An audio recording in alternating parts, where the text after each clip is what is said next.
चल पड़े हैं तो अब रुकेंगे नहीं, चल पड़े हैं तो अब रुकेंगे नहीं, हार के डर से झुकेंगे नहीं। मंजिल चाहे जितनी भी दूर हो, हौसले हमारे कभी झुकेंगे नहीं। नमस्ते, गुड इवनिंग मेरे दोस्तों। पहाड़म एकेडमी के इस यूट्यूब चैनल पर आप लोगों का स्वागत है।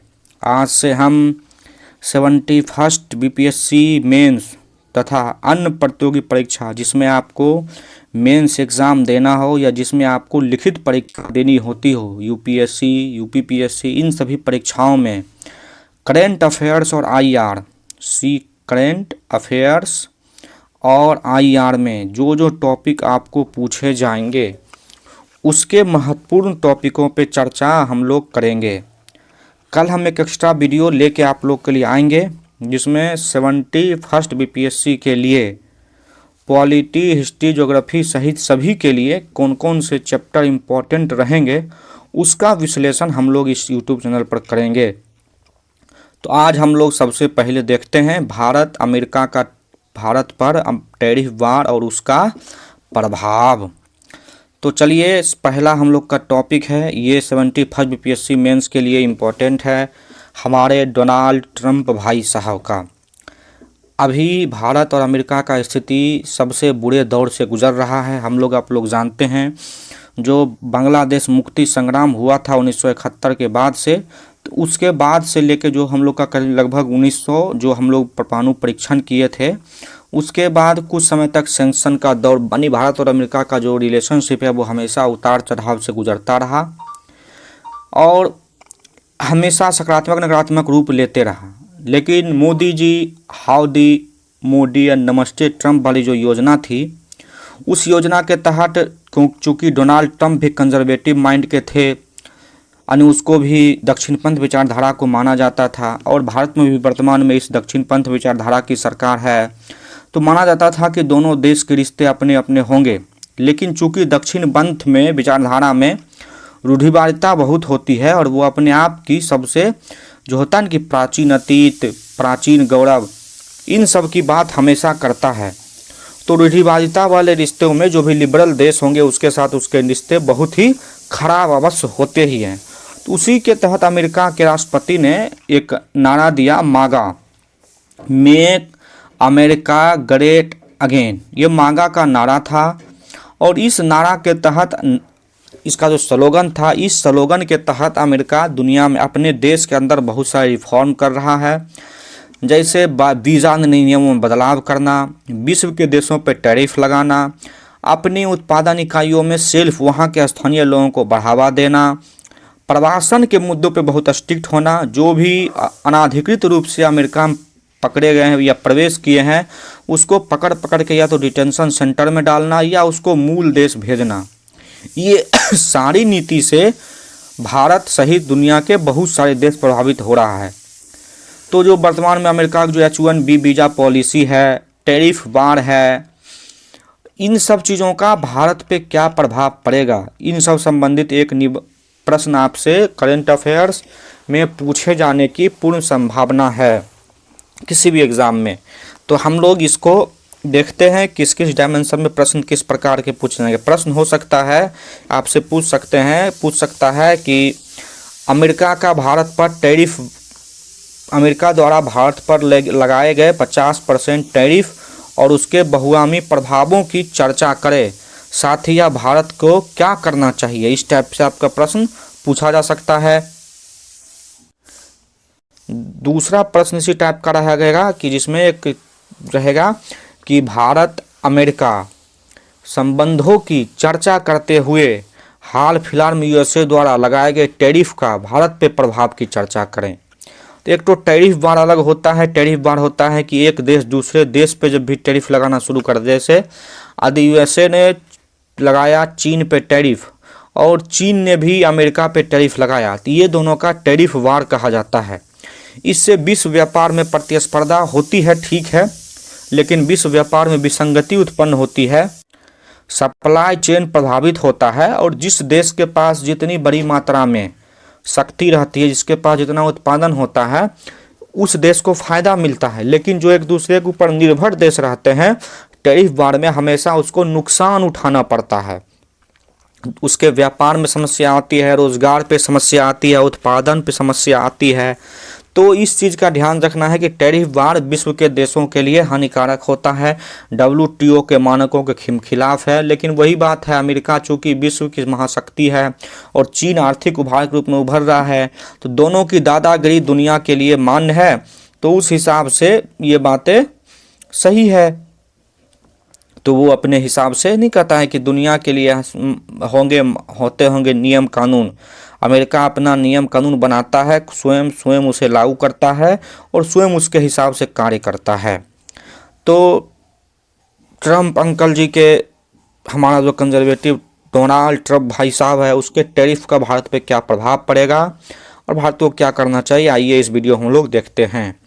अमेरिकी राष्ट्रपति डोनाल्ड ट्रंप ने 27 अगस्त 2025 को भारत में होने वाले अधिकांश आयातों पर 50% टैरिफ लगा दिया। इसका औपचारिक कारण भारत द्वारा रियायती रूसी तेल खरीदने, रक्षा उपकरणों की लगातार खरीद बताया गया। जैसे रूस और यूक्रेन युद्ध हो रहा है, अमेरिका का कहना है कि चूंकि यूक्रेन में जो युद्ध है वो इसलिए नहीं रुक रहा है क्योंकि भारत जैसा देश रूस से तेल खरीदता है और रूस उस तेल के द्वारा जो बेचे गए तेल का पैसा से हथियार बनाता है और उससे वो यूक्रेन में युद्ध लड़ रहा है। वास्तविक कारण ये, लेकिन दुनिया के बहुत सारे देश रूस से तेल खरीद रहे हैं, उसमें चीन भी है, अन्य सारे देश भी है। लेकिन अमेरिका चूँकि भारत के साथ उसका व्यापार घाटा ज़्यादा है और बहुत सारी बातें जो हैं कि वो भारत से मनवाना चाहा लेकिन वो नहीं माने भारत सरकार ने, तो अमेरिका ने उस पर टैरिफ लगाया। अभी देख रहे होंगे कि अमेरिका का जो है झुकाव वो पाकिस्तान की तरफ ज़्यादा है। जब भी दुनिया में कोई देश उभार लेना शुरू करता है तो अमेरिका हमेशा उसका विरोध के पक्ष में खड़ा होने लगता है कि यदि उभार ले लेगा तो फिर हम उसका शोषण नहीं कर पाएंगे, उसका ये नहीं कर पाएंगे। जैसे अभी देख रहे होंगे वेनेजुएला, यदि वेनेजुएला दक्षिण अमेरिकी देश है, यदि वो उभार ले लिया तो फिर अमेरिका का प्रभुत्व वहाँ घट जाएगा। इसी तरह बहुत सारे देश हैं जहाँ अमेरिका जानबूझ के टांग अड़ाता है ताकि उसका विकास प्रभावित हो और उसकी दादागिरी दुनिया में चलती रहे। तो उसी के तहत अगला है कि टैरिफ की तीव्रता क्या है, कि यह दर चीन पर लगे 16% टैरिफ से अधिक है और व्यापार विश्लेषकों ने इसे व्यापार प्रतिबंध लगाया है। और नकारात्मक आयाम लिखिए, इससे भारत के अमेरिका निर्यात में इस वर्ष लगभग 37 अरब डॉलर, बहुत बड़ा इंपॉर्टेंट है, 37 बिलियन डॉलर का, जो कि भारत और अमेरिका के बीच इससे पहले करीब 125 से 130 बिलियन डॉलर का व्यापार होता था। अब उम्मीद की जा रही है 37 बिलियन डॉलर का व्यापार मात्र मतलब गिरेगा इससे, तो मतलब करीब 100 बिलियन डॉलर 90-100 बिलियन डॉलर का ही व्यापार होगा। तो ये हम भारतीयों के लिए नुकसान है, ये भारतीय व्यापारियों के लिए नुकसान है। अभी एक वीडियो देख रहे होंगे, अब इससे देखिए, पहले इसको समझिए कि ये भारत के लिए नुकसान कैसे होगा। देखिए टैरिफ क्या होता है, जैसे भारत सरकार, मान लीजिए भारत का एक चावल है बासमती चावल, ये 100 रुपये केजी देता है, ठीक। और एक अमेरिकी चावल है जो वहाँ पहले से ही बेहतर उत्पादन कर रहा है, वो अमेरिकी चावल 120 रुपये किलो दे रहा था, ठीक। अब जो है भारत सरकार ने अपना टैरिफ अपना जब बासमती चावल निर्यात करता था अमेरिका को, तो मान लीजिए उस पर लगता था 16% टैरिफ, ठीक। अब 16% टैरिफ लगा तो वहाँ के मार्केट में जाके इसका मूल्य हो जाएगा 116 रुपया। और चूँकि अमेरिका में जो चावल अमेरिकी उत्पादन में मिल रहा है फार्मिंग करके, उसका है 120 रुपये। और चूँकि भारतीय चावल की गुणवत्ता बेहतर रहती थी तो इसका बिक्री जो है बहुत अधिक मात्रा में होता था। अब इसी परिस्थिति को समझिए कि अमेरिका का कहना है कि अपने लोकल फॉर वोकल को भारत की तरह बढ़ावा देंगे। अब समझिए वही बासमती चावल है, भारत से 100 रुपया हम करके निर्यात करके अमेरिका भेजा गया। अब अमेरिका वो चावल लगाया 50% टैरिफ। अब 50% टैरिफ लगाया तो उस चावल का दाम हो गया 150 रुपये पर केजी, ध्यान रखना है 150 रुपये पर केजी हो गया। अब देखिए चूँकि अमेरिका में पहले से वो चावल एक जो है बासमती चावल वो 120 रुपये केजी दे रहा था। अब देखिए यहाँ 30 रुपये का नुकसान हो रहा है, कोई भी लोग अपने आर्थिक नुकसान करके, तो ये 150 रुपये किलो रहेगा 120 रुपये, तो अमेरिकी बाज़ार में भारतीय चावल का मांग घट जाएगा। वहाँ पे हालांकि महंगाई होगा, जो कुछ ऊपर कास्ट के लोग होंगे, ऊपर लेवल इनकम के लोग होंगे, उनको हो सकता है कि वो मूल्य बढ़ने पर भी अपना वही चावल खाते रहे, वो अलग बात है। लेकिन जो आम धारणा है कि इससे दाम में मतलब भारत के निर्यात में कमी आएगी। अब देखिए टैरिफ लगाने का कारण अमेरिका, ट्रंप ने क्या बताया? पहला बताया व्यापार घाटा। उसका कहना है कि अमेरिका का भारत के साथ शुद्ध व्यापार घाटा लगभग 45.7 अरब डॉलर था, जो 2023 की तुलना में अधिक था। नहीं, ये दिनों दिन अमेरिका का कहना है कि भारत के साथ व्यापार घाटा दिनों दिन बढ़ता जा रहा है और अनुचित व्यापार प्रथाओं को मानता है अमेरिका इसे, इसलिए वो दंडात्मक टैरिफ लगा रहा है। अगला है गैर मौद्रिक व्यापार अवरोध। भारत की कृषि सब्सिडी और खाद्य सुरक्षा संबंधित मानकों पर अमेरिका लंबे समय से आपत्ति दर्ज कर रहा है। जैसे हम लोग जानते हैं कि ग्रीन बॉक्स, अम्बर बॉक्स और ब्लू बॉक्स 3 प्रकार की सब्सिडी होती है। तो ग्रीन बॉक्स सब्सिडी होती है वो पर्यावरण हितैषी होती है, वो कितना भी % टैरिफ समस्या वो दे सकते हैं। अब ये WTO का होता है सब्सिडी बॉक्स मानक। अम्बर बॉक्स सब्सिडी होता है, उसको अनुचित व्यापार प्रथाओं में शामिल किया जाता है जो कि उत्पादन को प्रभावित करता है। तो अमेरिका का कहना है कि जो भारत सरकार MSP पे किसान से खरीद रही है, उसके बाद खाद्य प्रक्रिया, खाद्य जो हम लोग होता है ना फर्टिलाइजर्स, उस पे जो सब्सिडी दे रही है, ये सब व्यापार प्रथाओं का अनुचित है और भारत इसका प्रयोग अपने लोकल बाजार में कृषि के मूल्य को, जैसे मान लिया जाए यदि 1 kg गेहूँ है, ठीक, यदि 1 kg मान लिया सरकार सब्सिडी नहीं दे खाद पे, फर्टिलाइजर पे, तो उसका दाम यदि मान लिया जाए 100 रुपये, एक बोरी खाद यूरिया मान लीजिए मिलता है 300 रुपया में, और सरकार सब्सिडी नहीं दे तो उसका उर्वरक का लागत यदि मान लीजिए 1000 रुपया पर बोरी हो जाए, तो फिर भारत का जो गेहूं का उत्पादन लागत है, प्रोडक्शन कॉस्ट है, वो प्रोडक्शन कॉस्ट बढ़ जाएगा। अब प्रोडक्शन कॉस्ट बढ़ेगा तो भाई इसका प्रभाव पड़ेगा कि जो गेहूं का दाम है वो गेहूं का दाम बढ़ जाएगा। अब गेहूं का दाम बढ़ जाएगा तो चूंकि भारत यहाँ से मान जाए कि 100 रुपये kg गेहूँ निर्यात करेगा अमेरिका में, और अमेरिका में 80 रुपये kg ये गेहूँ मिल रहा है, तो भाई भारत का गेहूँ क्या करेगा? ऑलरेडी मार्केट से बाहर हो जाएगा, अमेरिका में लोग सस्ती गेहूँ खरीदेंगे। और वहीं यदि 300 रुपया में खाद मिल रहा है तो हो सकता है गेहूं की लागत कम हो और इस करके गेहूं का दाम 30 रुपये 40 रुपये kg हो जाए और अमेरिका पहुंचते पहुंचते ये 50 रुपया हो और अमेरिकी गेहूं 80 रुपया है, तो हो सकता है टैरिफ लगाने के बाद भी गेहूं 60-70 रुपये में भारत में, अमेरिका में बिकने लगे, तो चूँकि भारतीय गेहूँ सस्ता होगा। तो अमेरिका का कहना है कि ये सारी चीज़ें जो है ना, ये अनुचित व्यापार प्रथाओं के खिलाफ है। भारत जो किसानों को सब्सिडी दे रहा है, MSP पे गेहूं खरीद रहा है, ये सब व्यापार प्रथाओं में घाटा, अनुचित व्यापार चीज़ों को दर्शाता है। अब WTO का ये सब्सिडी बॉक्स क्या है, उसका मानक क्या है, वो शॉर्ट फॉर्म में हम बता दिए। 3 प्रकार की सब्सिडी होती है, तो उसको एक अलग से क्लास में हम लोग देखेंगे। अगला है वही भारत इन्हें खाद्य सुरक्षा और भोजन संरक्षण के लिए आवश्यक मानता है, जबकि अमेरिका इन्हें संरक्षणवादी नीति कहता है। भारत सरकार का कहना है कि हम MSP पे जो धान गेहूं खरीद रहे हैं उसको हम आम जनता के बीच में उसकी खाद्य सुरक्षा की, चूँकि हमारे यहाँ आम जनता गरीब है, हमारे महामहिम प्रधानमंत्री जी भी, माननीय जी भी कहते हैं कि हम ऐसा विकसित भारत हैं जिसमें 80 करोड़ लोग 5 किलो अनाज पे जिंदा हैं भाइयों बहनों। साथ ही साथ वो कहते हैं कि भाइयों बहनों, पहले आपको अरवा चावल मिलता था, अब आपको उसना चावल मिल रहा है। तो मोदी जी का कहना है या भारत सरकार का कहना है कि हम जो है खाद्य सुरक्षा उपभोक्ता संरक्षण के लिए काम कर रहे हैं, कि भाई आपको हम हर बार उसना चावल दे रहे हैं, जबकि मोदी अमेरिका कहता है कि नहीं नहीं, ये आपका संरक्षणवादी नीति है, आप व्यापार प्रथा को कमज़ोर कर रहे हैं, जो अभी बताएं आपको एग्जाम्पल लग गेहूँ वाला। उसके बाद दुनिया का अभी ब्रिक्स जानते होंगे, ब्राज़ील, रसिया, इंडिया, चाइना और साउथ अफ्रीका। अब वर्तमान में इसमें 10 देश हो गए हैं, लेकिन ब्रिक्स में शुरुआत में 4 देश थे। BRIC 2009 में स्थापना हुआ, बाद में इसमें साउथ अफ्रीका भी जुड़ा। तो ब्रिक्स दुनिया का सबसे विकासशील देशों का अर्थव्यवस्था वाला देश है और कहा जा रहा है कि ये देश यदि डॉलरीकरण की तरफ बढ़ गया, यानी डॉलर का प्रयोग ये लोग कम करना शुरू कर देंगे, ये अपना, जैसे अमेरिका दुनिया के अमेरिका का प्रभुत्व कैसे है, उन्होंने वर्ल्ड बैंक, IMF जैसे बैंकों पर उसका प्रभाव है, ठीक उसी तरह से ब्रिक्स का अपना बैंक है, नेशनल डेवलपमेंट बैंक NDB है। यदि ये सारे बैंक जो है यानी वो भी ये देश भी अपना प्रभाव जमाना शुरू कर दे, फिर अमेरिका का महत्ता घट जाएगा, डॉलर पे महत्ता कम, मतलब डॉलर पे डिपेंडेंसी कम हो जाएगा, तो ये फिर समस्या उत्पन्न हो जाएगी अमेरिका के लिए। तो वो भी उसको रोकने के लिए भी जो है अमेरिका ब्रिक्स को डॉलर विरोधी और अमेरिका आर्थिक प्रभुत्व के लिए चुनौती मानता है, इसलिए भी वो भारत को चाहता है कि इसमें नहीं रहे। और भारत जानते हैं कि भारत का कहना है कि हम जो है अब UPI जो डॉलर है, डॉलर की जगह हम लोग किस में, भारत का कहना है कि हम अब डॉलर की जगह रुपया में व्यापार कुछ सोचेंगे। गए डॉलर व्यापार तंत्र विकसित करने का बात है। रूस है तो रूस यदि रूबल में पैसा देगा तो भारत उसको रुपया में पैसा देगा। चीन है यमनवी तो भारत रुपया में देगा। तो ये भारत कह रहा है कि गए डॉलर व्यापार तंत्र विकसित किया जाए, जिससे अभी वर्तमान में जो डॉलर का इतना दाम बढ़ते जा रहा है, इससे प्रभाव नकारात्मक रूप से भारत पे या विश्व के अन्य देशों पे नहीं हो।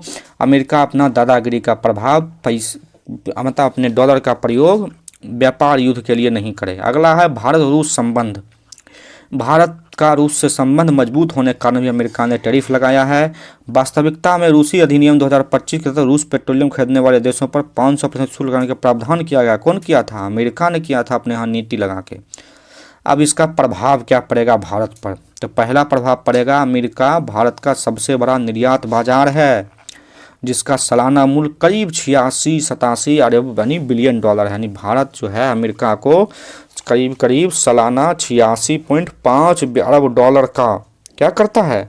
व्यापार करता है, जो इसके व्यापार का लगभग 2/3 हिस्सा है। यानी भारत मान लिया जाए किसका निर्यात, कोई वस्तु का करते हैं। वस्तु निर्यात है, सेवा निर्यात अभी इसको मत समझिएगा। तो वस्तु निर्यात जो भारत का है उसका 2/3 हिस्सा करीब 86.5 अरब डॉलर होता था। तो इसका जो 86 अरब डॉलर का जो व्यापार है, इस व्यापार का जिन जिन वस्तुओं का व्यापार होता था उस वस्तु में से करीब 75%, यहाँ लिखा हुआ है 2/3 वस्तु, उस 75 यदि 100 वस्तु का होता था तो उसमें से 75 वस्तु जो है वो 50% टैरिफ का सामना कर रहा है। तो ये समस्या होगी। भारत में जीडीपी वृद्धि दर में प्रतिशत में कमी आ सकती है। बेरोजगारी दर पहले से 5.6% है और शहर क्षेत्र में 7.1% है। तो चूंकि निर्यात, अब जैसे मान लिया जाए कोई कंपनी है अमेरिका में, अब वो भारत से कोई इंपोर्ट एक्सपोर्ट का काम करती थी, अब यहाँ से अमेरिका कोई सामान जा ही नहीं रहा है, वहाँ महंगाई मतलब भारतीय सामान महंगे हो गए तो अमेरिकी लोग भारतीय सामान खरीद नहीं रहे हैं। अब खरीद नहीं रहे हैं तो उसका उत्पादन बिक्री नहीं हो रहा है, तो भारत में उसका उत्पादन नहीं होगा। उत्पादन नहीं होगा तो बेरोजगारी बढ़ेगी। तो यही बात है कि लाखों नौकरियां जोखिम में हैं। उसके बाद टैरिफ का से मुक्त, अब देखिए प्रभावित क्षेत्र क्या क्या रखा गया। जेनरिक दवाएं, इलेक्ट्रॉनिक्स और पेट्रोलियम उत्पाद। भारत दुनिया में जेनरिक दवाओं में सबसे शीर्ष देशों में आता है, तो अमेरिका को भी उसकी ज़रूरत है। तो अमेरिका जब ज़रूरत है तो उसको टैरिफ से मुक्त रखा है, इलेक्ट्रॉनिक्स को मुक्त रखा है और पेट्रोलियम उत्पाद को रखा है इससे बाहर। और 25% टैरिफ लगाया एल्युमिनियम, स्टील और तांबा पे। और सबसे अधिक देखिए प्रभावित क्षेत्र वस्त्र। देखिए वस्त्र पे लगाने के पीछे एक रीज़न ये भी है कि अमेरिका अच्छे क्वालिटी का कपास का उत्पादन करता है। चूँकि भारतीय कपास जो है कपड़ा बाजार दुनिया में शीर्ष देशों में आता है। अब अमेरिका का कहना है कि भारतीय किसानों को संरक्षण देने की जगह अमेरिकी कपास के लिए भी भारतीय बाजार को खोला जाए। भारत सरकार उसमें पहले से 25% तक टैरिफ लगाती थी। अमेरिका का कहना था कि आप कपास पे टैरिफ को कम कीजिए। तो भारत सरकार इसे करने के लिए तैयार नहीं है, क्योंकि भारत सरकार का कहना है कि भारतीय कपास जो है वो भारत के लोगों का, जो लोकल लोग हैं महाराष्ट्र, गुजरात, जो पश्चिमी भारत है उसमें जो कपास का उत्पादन होता है वहाँ लोगों के लिए लाइफलाइन है। ऑलरेडी वहाँ पे बहुत सारी समस्याएं उन इलाकों में है। तो ऐसी परिस्थिति में यदि फिर से हम कपास पे सब्सिडी मतलब कपास खोल देंगे दुनिया के देशों के लिए तो फिर अन्य समस्याएं शामिल होगी।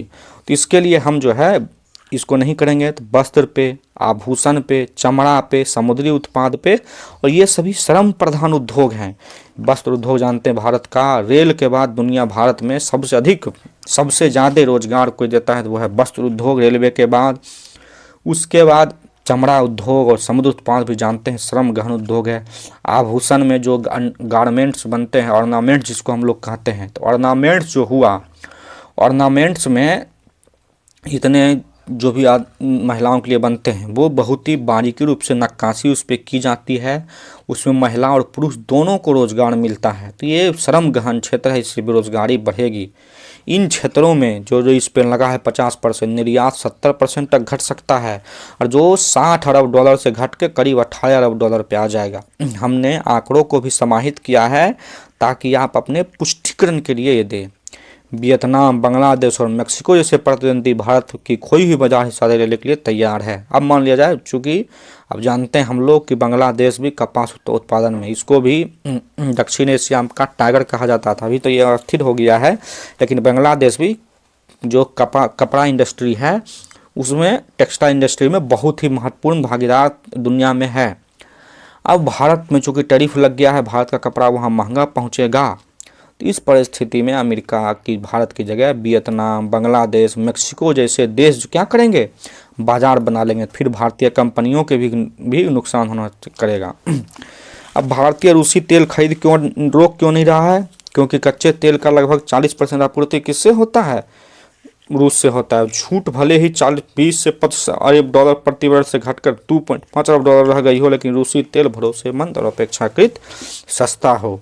पहले जो है 20 से 25 अरब डॉलर प्रति डॉलर बैरल का छूट मिलता था जिस समय रूस यूक्रेन युद्ध शुरू हुआ था कोरोना के बाद का, तो उस समय रूस जो है भारत को 20 से 25 डॉलर प्रति बैरल छूट देता था, जो कि अब घट के $2.5 रह गया है, लेकिन फिर भी चूंकि भरोसेमंद है, निरंतर सप्लाई है, इसलिए। और एक होता है ना कि शिपमेंट एरिया बना हुआ है कि फिक्स तरह से जाएंगे, नए बाजार खोलेंगे तो बहुत सारी चीज़ें को शुरुआत करना पड़ेगा, इसलिए भारत रूस से तेल खरीदना बंद नहीं कर रहा है। भुगतान रुपया में होता है रूस के साथ, यह भी बताए थे, रूस रूबल व्यापार प्रणाली, तो ये भी भारत के लिए फ़ायदेमंद है, और रूसी तेल खरीद के 17 अरब डॉलर बचाए गए हैं। लेकिन भारत में इसको राजनीतिक परिप्रेक्ष्य में देखा जा रहा है कि भारत का जो जियो, हमारा जो कंपनी है रिलायंस पेट्रोलियम, आप लोग देखते होंगे, तो रिलायंस जो पेट्रोलियम है, रिलायंस पेट्रोलियम जो है रूस से अधिकांश तेल खरीदता है, ठीक ना। अब रिलायंस पेट्रोलियम तेल खरीद के उसको अपने इंडस्ट्री में प्रोसेस करके अब फिर उसको विश्व के अन्य देशों में बेच दे रहा है। क्योंकि वो खरीदा रहा है भारत के नाम पे, तो कंपनी को लग रहा है कि उसको भारत खरीद रहा है, तो इसमें नुकसान लाभ किसको हो रहा है? तो लाभ हो रहा है सिर्फ एक कंपनी रिलायंस इंडस्ट्री को, और उसका प्रभाव भारत के अनेक देश क्षेत्रों पर, अनेक लोगों पर पड़ रहा है। तो ये भी जो है एक राजनीतिक परिप्रेक्ष्य में कहा जा रहा है, लेकिन चूँकि रिलायंस भारत की कंपनी है तो इसीलिए भारत वाली बात हो जा रही है। तो आपको ये बात ध्यान में रखना चाहिए।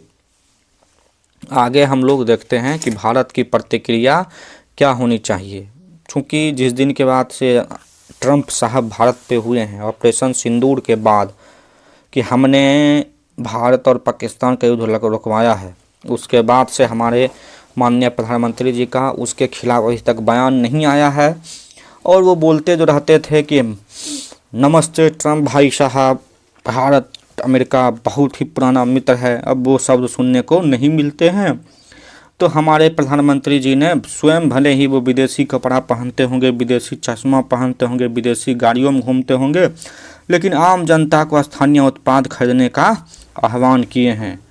खाद, वस्त्र और सीमेंट पर जीएसटी घटाने का वादा किए हैं, और जीएसटी इन सब पर घटाया भी गया है। अब जीएसटी घटा कर भारत को जितना बचत नहीं होगा, जीएसटी बचत उत्सव मनाने में उतने पैसे खर्च हो गए। तो हम लोग क्रिटिकली एनालाइज कर रहे हैं, लेकिन इन सब बातों को नहीं ध्यान देना है। प्रतिक्रिया में लिखना है कि भारत सरकार ने स्थानीय उत्पाद खरीदने का आह्वान किया है ताकि स्थानीय इंडस्ट्री मजबूत हो। अगला है, सरकार कई अरब डॉलर का राहत पैकेज दे रही है, जैसे अब निर्यात महंगा हो रहा है, जैसे मान जाए कि देखिए इसका अर्थ समझ लिए कि सरकार राहत पैकेज तैयार कर रही है। जैसे पहले कोई सामान था, ए नामक एक वस्तु था, अमेरिका में उसको 10% टैरिफ लगता था, तो 100 रुपया का सामान अमेरिका में जाके 110 रुपया हो जाता था।